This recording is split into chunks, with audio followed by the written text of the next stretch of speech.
পাপ এবং পুণ্য এই দুই হলো সংসারের এমন দুই বিন্দু যাকে কেন্দ্র করে এই সংসারের চক্র ঘুরতে থাকে। আমরা যদি কোনো কর্ম বিচার করি, হয় পুণ্য নয় পাপের দৃষ্টিভঙ্গি দিয়ে, এটা হয় পুণ্য না হলে পাপ। কিন্তু এই পাপ এবং পুণ্য এই দুই নির্ভর করে প্রত্যেক মানুষের ওপর, তার চিন্তাধারা, তার পরিস্থিতির ওপর। ধরুন এমন একজন মানুষ যিনি অনেক দিন ধরে বনে পথ হারিয়েছেন, অনেক দিন হয়তো উনি কোনো খাবার খাননি। এবার এমন পরিস্থিতি চলে এসছে যে এবার যদি উনি খাবার না খান তাহলে হয়তো জীবিতই থাকবেন না। আর এমন অবস্থায় ওনার সামনে যদি কোনো প্রাণী আসে তাহলে তাকে শিকার করা, এটা কিন্তু তার কাছে পাপ নয়, এটা তো জীবিত থাকার একমাত্র উপায়। এটা তার কাছে পুণ্য সম। আর যদি আমি এমন একজন ব্যক্তির কথা বলি যিনি সরল, যিনি একটি সুখী, শান্ত, সুরক্ষিত জীবনযাপন করছেন, তার কাছে কিন্তু এটা পাপ। এইরকমই এই সংসারে ভিন্ন ভিন্ন পরিভাষা আছে পাপ এবং পুণ্যের। তার মধ্যে যদি আমি আপনাকে একটি সরল পরিভাষা দিই, সেটা হলো জীবনে যখনই কোনো কর্ম করবেন সেটা নিয়ে একটু ভেবে দেখুন যে এই যে কাজটা আমি করছি তার ফলে এই যে অন্য মানুষেরা আছেন এই সংসারে, তারা কি দুঃখ পাবেন? যদি তারা দুঃখ পান তাহলে সেটা পাপ। যদি আপনি এমন কোনো কর্ম করেন যার ফলে অন্যরা প্রসন্নতা লাভ করেন, তাদের মুখে হাসি ফুটে ওঠে, যদি তারা প্রেরিত হন, জীবনে সামনে এগোতে পারেন, তাদের বিকাশ হয়, তাহলে এটা হলো পুণ্য। তাই জীবনে সবসময় পুণ্য করতে থাকুন আর আমার সাথে ভালোবেসে বলুন রাধা রাধা। তালা অনেক পুরনো একটা আবিষ্কার। যবে থেকে এই সংসারে বহুমূল্য বস্তু নির্মিত হয়েছে তবে থেকেই এই তালা নির্মাণ হয়েছে, তবে থেকে এর ব্যবহার করা হয়েছে যাতে উচিত সময় এলে পরে আমরা আমাদের বহুমূল্য জিনিসগুলো সুরক্ষিত রাখতে পারি এবং সময় এলে পরে বের করে সেগুলি ব্যবহার করতে পারি। এবার একটা গুরুত্বপূর্ণ তথ্য আছে যেটা জানা অত্যন্ত গুরুত্বপূর্ণ, এবং সেটা হলো যে একটা তালা নির্মাণের পূর্বে তা খোলার যন্ত্র অর্থাৎ তার চাবিটি নির্মাণ করা হয়, এবং এটাই জীবনের খুব বড় একটা শিক্ষা প্রদান করে যায়। আমাদের জীবনে যখনই কোনো সমস্যা আসে তখন ভয়ভীত হওয়ার কোনো দরকার নেই, কারণ এই প্রকৃতি, এই ঈশ্বর এই সমস্যার সমাধান তথা এর চাবি আগে থেকেই নির্মাণ করে রেখে দিয়েছেন। শুধু দরকার হলো সেই সমস্যার ঊর্ধ্বে উঠে সেই সমাধান খুঁজে বের করা। মানুষ অনেক সময় সমস্যা দেখে ভীত হয়ে পড়েন, চিন্তিত হয়ে পড়েন, নিজের বিবেক হারিয়ে ফেলেন। আপনার শুধু এই মনকে শান্ত করা প্রয়োজন। এই শান্ত মনের সাথে এই সমস্যার নিবারণ খুঁজে নিতে হবে। তাই সমস্যা যতই তীব্র হোক না কেন ভয় পাওয়ার কোনো প্রয়োজন নেই। পরম শান্ত মনে সমাধান খুঁজে বের করুন। আসুন আমার সাথে ভালোবেসে বলুন রাধা রাধা। এ হলো রামায়ণের সময়কালের কথা। সেতু নির্মাণ করার কাজ চলছিল। সমস্ত বানর সেনা এই কাজে নিযুক্ত হয়েছিলেন। বড় বড় পাথর তুলে নিয়ে এই বানর সেনা সমুদ্রে ফেলছিলেন। এই কাজ চলছিল। এমন সময় ছোট্ট একটা কাঠবিড়ালি এলো। ছোট ছোট মাটির ডেলা হাতে নিয়ে সাগরের কাছে যাচ্ছিল আর বড় বড় পাথরের পাশে রেখে দিচ্ছিল, যথাসম্ভব সেখানে রেখে আসছিল। সারা দিন ধরে সে এই পরিশ্রম করেই যাচ্ছিল। এবার শ্রীরাম তার এই কাজ দেখতে পেলেন। সেই ছোট্ট কাঠবিড়ালিটিকে নিজের হাতে তুলে নিলেন এবং অত্যন্ত ভালোবেসে তার পিঠে হাত বুলিয়ে দিলেন। কথায় আছে যে কাঠবিড়ালির পিঠে যে দাগ আছে সেই 3টি দাগ এসেছে শ্রীরামচন্দ্রের 3 আঙুলের থেকে। যে কাজ আপনি করছেন তাতে সমস্ত শক্তি প্রয়োগ করুন, যতটা আপনার সামর্থ্য রয়েছে, যতটা আপনার প্রতিভা রয়েছে, সম্পূর্ণভাবে উৎসর্গ করে দিন। ঠিক এমনভাবে কর্ম করুন। সেই কাঠবিড়ালি কিন্তু তাই করেছিল। সেই জন্য শ্রীরামের সাথে সেও সেই কাহিনীতে অমর হয়ে গেছিল। সম্পূর্ণ শক্তি প্রয়োগ করুন, সম্পূর্ণ সামর্থ্যের সাথে কর্ম করুন, কারণ এটাই হলো শ্রেষ্ঠ পথ কোনো কর্ম করার। আসুন আমার সাথে ভালোবেসে বলুন রাধা রাধা। মানুষের জন্ম কখনো তার ভবিষ্যৎ নির্ধারণ করতে পারে না। হ্যাঁ, ওর জীবনযাত্রা অবশ্যই সুখময় হতে পারে, নির্ভর করে যে ও কোন পরিবারে জন্ম নিচ্ছে, তার পরিবার পরিজন কে হন, তার মাতা পিতা কে হন, তাকে কেমন শিক্ষা দেওয়া হয়েছে, কেমন ভাবে পালন করা হচ্ছে। সে কিন্তু কুপাত্রও হতে পারে, আবার সুপাত্রও হতে পারে। কিন্তু সে চলে যাওয়ার পর এই সংসার তাকে মনে রাখবে নাকি না, আর যদি মনেও রাখে তাহলে কিভাবে মনে রাখবে সেটা নির্ভর করছে তার কর্ম এবং তার নির্বাচনের উপর। ঠিক যেমন বর্ষার এই জলের ফোঁটা যখন মেঘ থেকে ঝরে পড়ে, তখন তার এই নির্বাচন হলো গুরুত্বপূর্ণ, কারণ তার নির্বাচন তার উপর নির্ভর করছে তার ভবিষ্যৎ কেমন হবে। ঝিনুকের মুখে পড়লে মুক্ত হয়ে ওঠে, সাপের মুখে পড়লে বিষ, আর যদি কোনো পাতায় পড়ে তাহলে শিশিরে পরিণত হয়। তাহলে কর্ম এবং নির্বাচন দুটি জীবনে গুরুত্বপূর্ণ। এদের বিষয় বিশেষ যত্ন নেবেন এবং আমার সাথে ভালোবেসে বলবেন, রাধা রাধা। কখনো কখনো আমাদের জীবনে দুঃখ আসে এবং তার কারণ হলো সন্দেহ। মানুষ আমাদের উপর সন্দেহ করে, আমাদের কর্ম নিয়ে, আমাদের মানসিকতা নিয়ে, আমাদের কথা নিয়ে, আমাদের চরিত্র নিয়ে। কখনো কখনো আমরা শুভ উদ্দেশ্য নিয়ে কারোর মঙ্গল কামনা করি, তার জন্য কোনো ভালো কর্ম করি, এবং সেই ব্যক্তি আমাদের বন্ধুত্ব নিয়েই, আমাদের সম্পর্ক নিয়ে, আমাদের সততা নিয়ে প্রশ্ন করতে থাকে, আমাদের সন্দেহ করে। তখন আমাদের দুঃখ হয়, কিন্তু এটা হওয়া উচিত নয়। কারণ যখনই কোনো ব্যক্তি আপনাকে সন্দেহ করছে, তাতে আপনারই মূল্য বৃদ্ধি পাচ্ছে। এবার আপনি বলবেন, এ কি করে সম্ভব হতে পারে? একটা কথা বলুন, আপনি কখনো শুনেছেন যে কয়লার শুদ্ধতার পরিমাপ করা হচ্ছে? শোনেননি, কারণ এমনটা কখনো হয়ই না। শুদ্ধতার পরখ শুধুমাত্র সোনার ক্ষেত্রে করা হয়, শুধুই তার শুদ্ধতা নিয়ে সন্দেহ প্রকাশ করা হয়। এই সোনাকে পরখ করা হয়, আর যখন এই সোনা এই পরীক্ষায় উত্তীর্ণ হয়, তখন সেই সোনা কতটা মূল্যবান সেটা সংসার জানতে পারে। সেই রকমই এই সংসার আপনাকেও পরখ করবে। যখন আপনি এই পরীক্ষায় উত্তীর্ণ হবেন, তখন আপনার মূল্য কতটা অধিক সেটা এই সংসারও জানতে পারবে। সেই জন্য যখনই কেউ আপনার উপর সন্দেহ করবে, দুঃখ পাবেন না। শুধু এই কথাটার খেয়াল রাখবেন, আপনি কি উচিত পথে চলেছেন, উচিত কর্ম করছেন। সকলের প্রতি আপনার মনে যেন সদ্ভাবনা থাকে, এবং হ্যাঁ, আপনি যেন আমার সাথে ভালোবেসে বলেন, রাধা রাধা। আমরা সবাই সূর্যকে সম্মান করি, ওনাকে শ্রদ্ধা করি, ওনাকে পুজো করি। এই সূর্য আমাদের শক্তি প্রদান করেন, প্রকাশ প্রদান করেন। কখনো কখনো উষ্ণতা এতটাই বাড়িয়ে তোলেন, এতটাই তপ্ত করে তোলেন, আমাদের একথা মনে হয় যে আমাদের এই শরীর জ্বলে যাচ্ছে। তখনও আমরা বিরোধিতা করি না, তাকে কটু কথা শোনাই না, আমরা সসম্মানে তা গ্রহণ করি। কেন কেন করি? কারণ আমরা জানি যে সন্ধেবেলা যখন সূর্যাস্ত হবে, তখন শুধুমাত্র অন্ধকার বাকি থাকবে।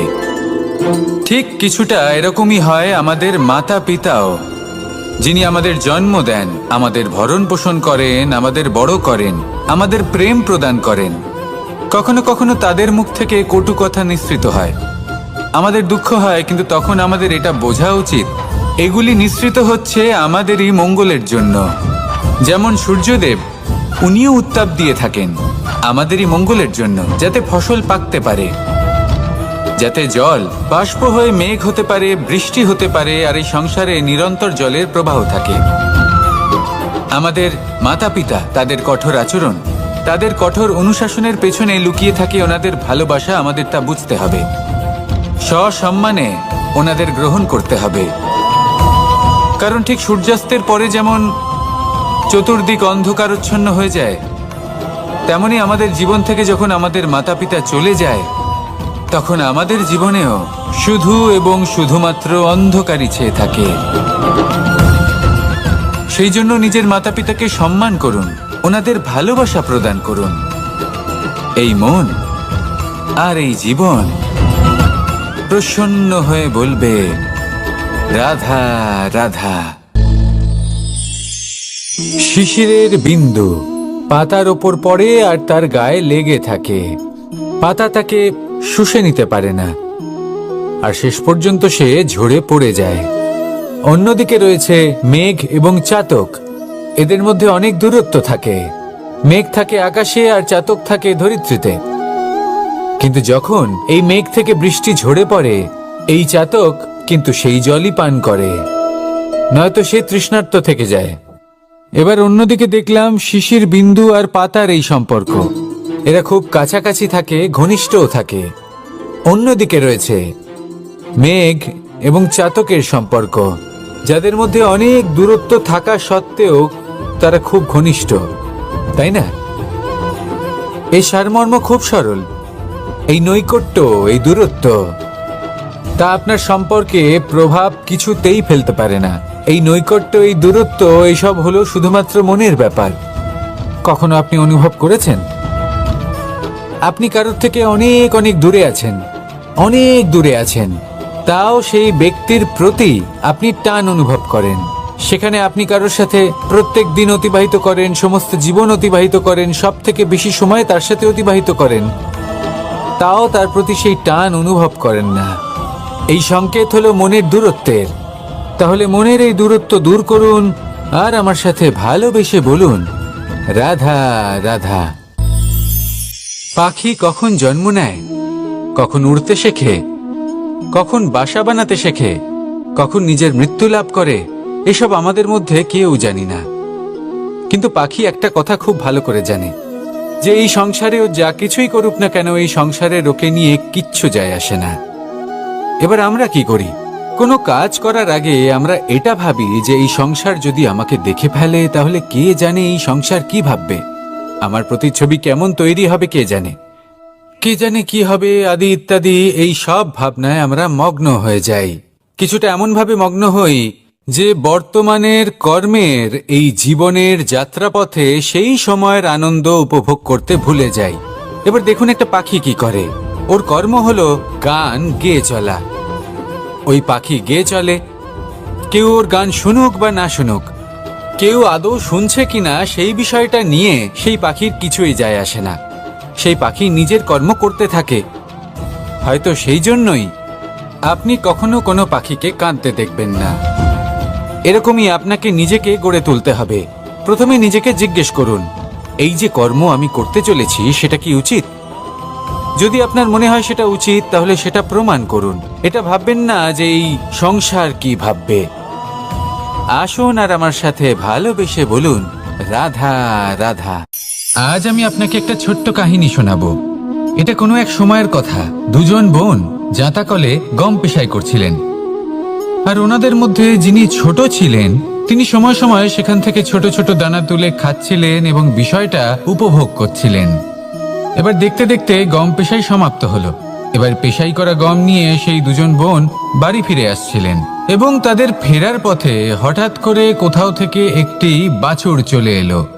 এই দুই বোন ভয়ভীত হয়ে গেলেন, আর তাদের হাত থেকে সেই আটা পড়ে গেল, মাটিতে মিশে গেল।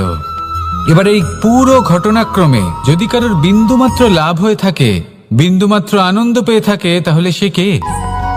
সেই ছোট বোন, যিনি মাঝে মাঝেই গমের দানা তুলছিলেন এবং খাচ্ছিলেন। কিছুটা হলেও উনি আনন্দ লাভ করেছিলেন। এবার এরকমই হলো আমাদের জীবনে ভক্তি এবং ভালোবাসা সংক্রান্ত বিষয়ে।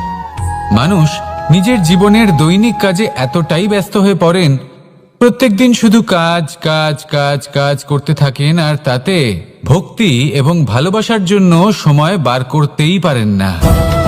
দেখুন, জীবনে ভক্তি আর প্রেমের এই যে ছোট ছোট মুহূর্ত আছে, এগুলো যদি আপনি যাপন করতে পারেন, তাহলে তাতেই আপনি তৃপ্তি লাভ করবেন। বাকি সবই আপনার ব্যর্থ বলেই মনে হবে। জীবনে যখনই আপনি কোনো কাজ করবেন, ঈশ্বরের প্রতি সমর্পিত হয়ে সেই কাজ করুন।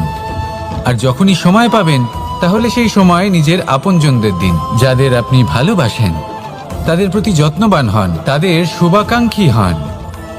এই প্রেম আর ভক্তির ছোট ছোট মুহূর্তগুলো আপনার জীবনকে চরিতার্থ করে তুলবে। আসুন আমার সাথে ভালোবেসে বলুন, রাধা রাধা। জীবনে তিনটি বিষয় আছে, তিনটি বস্তু আছে, তারা যেন আপনাকে কখনো বশে না করে নিতে পারে। প্রথম হলো ধন। ধন যতক্ষণ আপনি ব্যবহার করতে থাকেন, যতক্ষণ তা আপনার কাজে আসছে, ততক্ষণ ঠিক আছে, এই ধন আপনার কাছে অমৃত। কিন্তু যখন এই ধন আপনাকে ব্যবহার করতে শুরু করে, বুঝে যাবেন যে আপনার পতনের সময় শুরু হয়েছে। দ্বিতীয় বিষয়, ফেলে আসা অতীত। যাই করুন, আপনি অতীত পাল্টাতে পারবেন না, আর এই সত্যিটা আপনিও জানেন। কিন্তু তাও এর বশবর্তী আমরা হয়ে পড়ি, আর যখন তাই হয়, তখন এই সংসারে আমরা যেখানেই যাই না কেন, যত বড়ই সুখ লাভ করি না কেন, সেই সব আমাদের কাছে তিক্ত বলে মনে হয়। তৃতীয় বিষয়, আপনার আশেপাশের মানুষ ভিন্ন ভিন্ন ধরনের মানুষ হয়, যাদের চিন্তা ভাবনা এবং দৃষ্টিভঙ্গি ভিন্ন ভিন্ন প্রকারের। যদি এদের বশবর্তী আপনি হয়ে পড়েন, তাহলে কেউ বলবে এটা করো, এটা ভালো। কেউ বলবে এটা করো না, ওটা করো, ওটা ভালো কাজ। কেউ বলবে এই দুটোই করো না, অন্য কিছু করো। এই কথাগুলিতে আপনি এতটাই জড়িয়ে পড়বেন যে আপনি লক্ষ্যভ্রষ্ট হয়ে পড়বেন। তাই এই তিন বিষয় থেকে সাবধানে থাকবেন।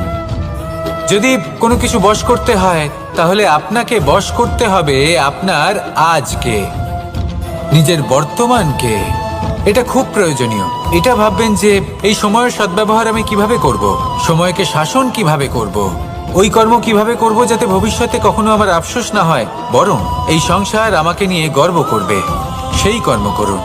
আর যখন আপনি এটা শিখে নেবেন, তখন আপনি নিজেই নিজেকে প্রকৃত অর্থে ভাগ্যশালী করে তুলবেন। আসুন আমার সাথে ভালোবেসে বলুন, রাধা রাধা। মানুষ যখন এই সংসারে প্রবেশ করে, অর্থাৎ জন্মগ্রহণ করে, তখন নিশ্চিন্তে থাকে, আনন্দে থাকে। কিন্তু যেইমাত্র তার মধ্যে বোধশক্তি আসে, তখন সে চিন্তা করতে শুরু করে। চিন্তা ভবিষ্যতের, সেই সমস্ত বিষয় নিয়ে চিন্তা করে যা ওর হাতে নেই। তারপর বড় হয়, বিবাহ সম্পন্ন হয়, গৃহস্থ জীবন যাপন করে, তারপর আবার চিন্তায় মগ্ন হয়ে যায়। ভাবে এই যে আমার পরিবার, আমি কি ঠিকমতো তার খেয়াল রাখতে পারছি? কাল যখন আমি এই সংসার থেকে চলে যাব, তখন আমার এই পরিবারের দেখাশোনা কে করবে? শেষ পর্যন্ত এই পরিবার তো আমারই উত্তরদায়িত্ব। যাক, আপনাকে একটা প্রশ্ন করি।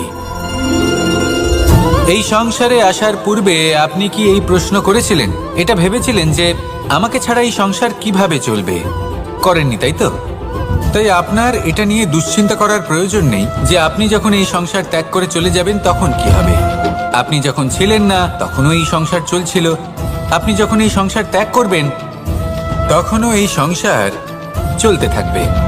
যদি কোনো বিষয়ের প্রভাব থাকে, তা হলো আপনার আজকের তথা বর্তমানের কর্ম। অর্থাৎ আজ আপনি কি করছেন, কার জন্য মঙ্গল করছেন, কাকে প্রেরণা দিচ্ছেন, কাকে সাহায্য করছেন, কোন উদাহরণ প্রস্তুত করছেন। আপনি এই সংসারে যে ছবি অঙ্কন করবেন, সংসার সেটাই মনে রাখবে। তাহলে শুধু সৎকর্ম করুন, মঙ্গল করতে থাকুন, আর আমার সাথে ভালোবেসে বলুন, রাধা রাধা।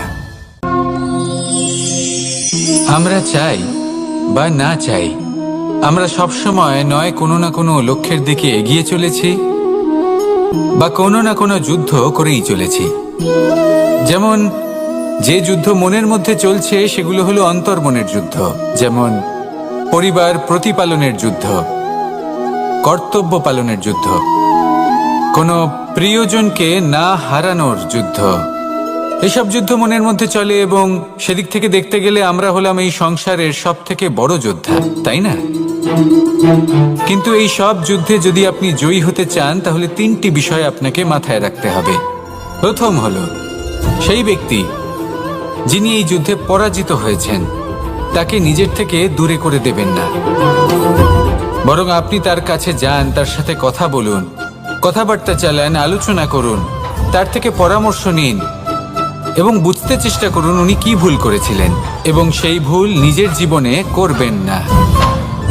দ্বিতীয়, সেই বেসর হয়ে চলেছেন, আসুন আমার সাথে ভালোবেসে বলুন, রাধা রাধা। মানুষের জীবন হলো তার যাত্রা, এবং প্রত্যেকের জীবনযাত্রার লক্ষ্য হলো আলাদা। এবার মনের মধ্যে এই প্রশ্ন জাগতেই পারে যে এই জীবনের লক্ষ্যটা গুরুত্বপূর্ণ নাকি যাত্রাটা। এবং এই ভাবনায় আমরা কোথাও না কোথাও সব থেকে গুরুত্বপূর্ণ বিষয়ে ভুলে যাই যে সব থেকে গুরুত্বপূর্ণ ব্যক্তিত্ব হলো আমাদের সাথী, আমাদের সহযাত্রী, যার সাথে আমরা এই যাত্রাপথ সুনিশ্চিত করি। এটা খুব গুরুত্বপূর্ণ। আপনি নিজেই দেখুন, মেঘ থেকে বৃষ্টি ঝরে পড়ে। তার লক্ষ্য হলো ধরিত্রী, তার যাত্রাপথ হলো সেই বায়ুমণ্ডল। কিন্তু ও কোন সাথী নির্বাচন করছে তার উপর কত কিছু নির্ভর করে। যদি সাথী হিসেবে ঝিনুককে খুঁজে পায় আর ওই ঝিনুকের ওপরে গিয়ে পড়ে, তাহলে মুক্তয়ে পরিণত হয়। তখন লক্ষ্য কি হয়ে থাকে? ঈশ্বরের আভূষণ। সেখানেই যদি এই জলের ফোঁটা কোনো সাপের সঙ্গ পায়, কোনো সাপের মুখে গিয়ে পড়ে, তাহলে তা পরিণত হয় বিষে। আর তখন লক্ষ্য কি হয়? কারোর প্রাণ হরণ করা। এই উদাহরণ স্থির করে যে আমাদের জীবনে সাথীর নির্বাচন হলো অত্যন্ত আবশ্যক এবং অত্যন্ত গুরুত্বপূর্ণ বিষয়। কারণ সাথীর প্রভাব শুধু যে আপনার পথে পড়বে তা নয়, আপনার লক্ষ্যের ওপরও পড়বে। কখনো কখনো কেউ আপনার লক্ষ্য বদলে দেবে, কখনো উচিতভাবে, কখনো অনুচিতভাবে। সেটা আপনার নির্বাচনের উপর নির্ভর করছে। তাহলে একজন শ্রেষ্ঠ সাথী নির্বাচন করুন আর আমার সাথে ভালোবেসে বলুন, রাধা রাধা। মানুষ বর্তমানে নিজের জীবন অতিবাহিত করেন, কিন্তু তার জীবনে অতীতকাল এবং ভবিষ্যৎকাল এই দুটোরই সমান গুরুত্ব রয়েছে। অতীতকাল অতিবাহিত হয়ে গেছে এবং সেটা জীবিত থাকে আমাদের স্মৃতি হিসেবে, এবং ভবিষ্যৎ হলো সেটাই যেটা আমরা শুধুমাত্র কল্পনাই করতে পারি। এবার অতীতের কিছু স্মৃতি এমন থাকে যা আমাদের কাছে আনন্দময় হয় না, তা কটু হয়, দুঃখজনক হয়, যন্ত্রণাদায়ক হয়। আমরা যা কিছুই করি তা বদলে ফেলতে পারবো না, কিন্তু ভবিষ্যৎকাল সেটা আমরা রচনা অবশ্যই করতে পারি, যদি আজ আমরা শ্রেষ্ঠ কর্ম করি। যদি আজকের এই দিনটা আমরা আনন্দের সাথে অতিবাহিত করি, সুখের সাথে অতিবাহিত করি, এক একটা মুহূর্ত আমরা আনন্দ এবং ভালোবাসার সাথে অতিবাহিত করি, আপনার আজকের এই কর্ম আপনার ভবিষ্যৎ নির্ধারণ করবে।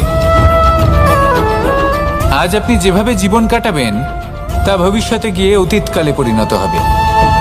আর তখন আপনি এমন স্মৃতি খুঁজে পাবেন যেখানে আপনি প্রত্যেকটি মুহূর্ত প্রেম এবং আনন্দের সাথে অতিবাহিত করেছেন, এবং সেই স্মৃতি মধুর হবে। তাহলে আজ শ্রেষ্ঠ এবং উচিত কর্ম করুন। আপনি নিশ্চিত রূপে একটি উজ্জ্বল, শুদ্ধ, পবিত্র এবং আনন্দময় ভবিষ্যৎ লাভ করবেন। আসুন আমার সাথে ভালোবেসে বলুন, রাধা রাধা। প্রত্যেক মানুষ নিজের জীবনে হীরক তথা হিরে এবং দর্পণ এই দুই দেখেছেন। এই দুই হলো সাদা, এবং এরা দুজনেই আলোর প্রতিফলন ঘটায় এবং এরা দুজনেই উজ্জ্বল হয়ে ওঠে। আপনি হয়তো মনে মনে ভাবছেন যে এটা কি ধরনের তুলনা করছি। একটা হিরে তো রত্ন, তার মূল্য দর্পণের থেকে অনেক গুণ বেশি। কিন্তু হিরে থাকাতে দর্পণের মূল্য কিন্তু কোনো অংশে কমে যায় না, তাই না? মানুষ যখন হিরে নিজের হাতে নেয় তখন সবার আগে কি খোঁজে? দর্পণ, যাতে তার মধ্যে দিয়ে দেখে সে বুঝতে পারে যে সেই হিরে আদৌ তার শোভাবর্ধন করছে কিনা, তাকে ভালো দেখাচ্ছে কিনা, প্রসাধনের জন্য সেটা ব্যবহার করা ঠিক হবে কিনা। অর্থাৎ হীরের উপস্থিতিতে দর্পণের গুরুত্ব কম হলো না, দর্পণের কারণে হীরের মূল্য বোঝা গেল। আমাদের জীবনেও ঠিক এরকমই ঘটে। আপনারা যদি সংসারে নিজের আশেপাশে দেখেন, এমন অনেক মানুষ দেখতে পাবেন যারা নিজেদের ক্ষেত্রে মহান স্থানে পৌঁছেছেন, নিপুণ এবং শ্রেষ্ঠ হয়েছেন। আর তাদের মধ্যে আপনার নিজের মনে হয় যেন আপনি হলেন দর্পণ। নিজেকে ছোট মনে করবেন না। আপনার মূল্য কম হচ্ছে না, আপনার নিজস্ব মূল্য আছে।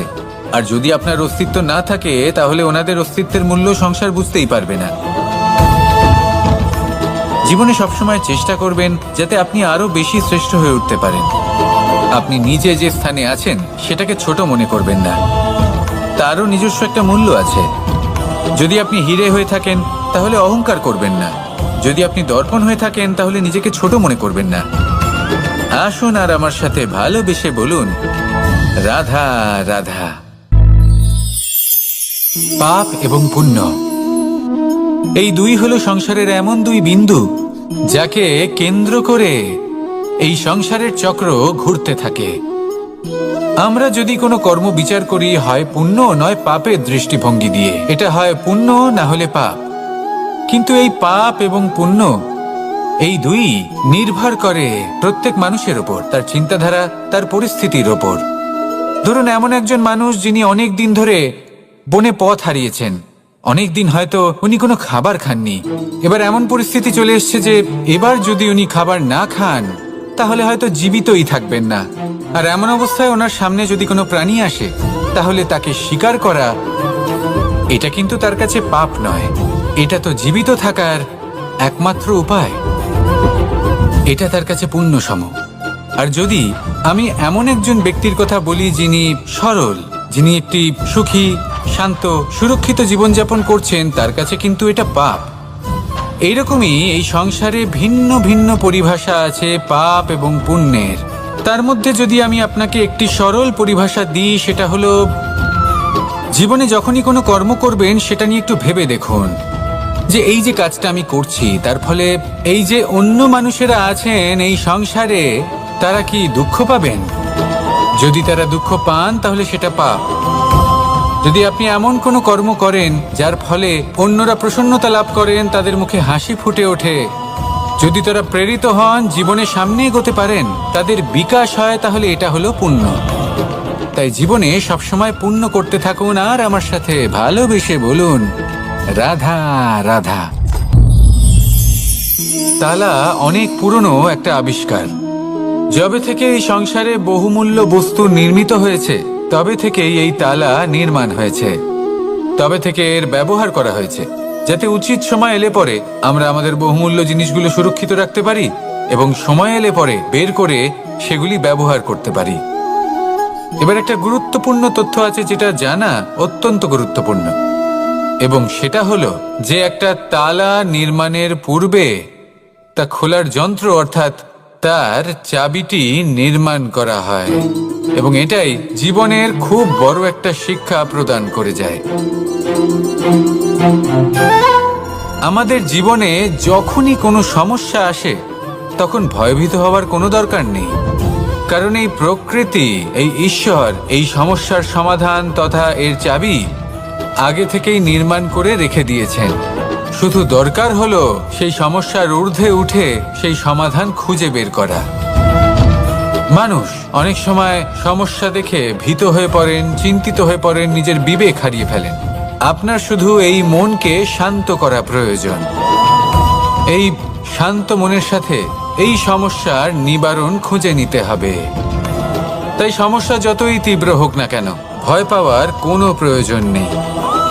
পরম শান্ত মনে সমাধান খুঁজে বের করুন। আসুন আমার সাথে ভালোবেসে বলুন, রাধা রাধা।